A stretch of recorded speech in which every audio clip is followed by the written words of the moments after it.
প্রতিদিনের মতো স্কুল থেকে যখন ছেলেকে নিয়ে বাড়ি আসি তখন আসার সময় বাজার করে নিয়ে আসি। তো আমি এই কয়েকদিন ধরে কুমোরপাড়ার বাজার থেকেই যখন মাছ আনি, তো একজন ভদ্রলোক এত সুন্দর মাছ প্রোভাইড করেন, উনি চিংড়ি মাছের বিভিন্ন রকম সাইজ, বাগদা, গলদা, চাপড়া চিংড়ি। তো ওনার থেকেই আমি চিংড়িও নিই আর সেই সঙ্গে দেশি বাটা মাছ। ওনার সবই প্রায় মানে সব জ্যান্তই মাছ, বরফের মাছ কিছু উনি রাখেন না। তো আজকে জ্যান্ত বাটা মাছগুলো পেয়েছিলাম।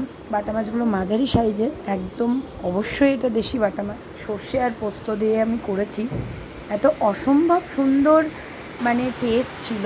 তো এটা আজকে আমার দুপুরের মেনু ছিল। আর সেই সঙ্গে বাইরে তো একটা অঝোরে বৃষ্টি দুপুরবেলা, তো সেই বৃষ্টির মধ্যে ভাবলাম শুধু একটা পদ দিয়ে বাটা মাছের ঝাল দিয়ে ভাত খাবো, অন্য কিছু আর রান্নাও করতে ইচ্ছা করলো না।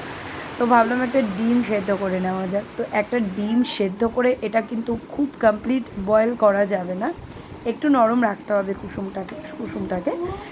সেটা পেঁয়াজ, কাঁচা লঙ্কা, কাঁচা সর্ষের তেল দিয়ে ভাত দিয়ে মেখে খেতে গরম ভাতে কিন্তু দুর্দান্ত লাগে।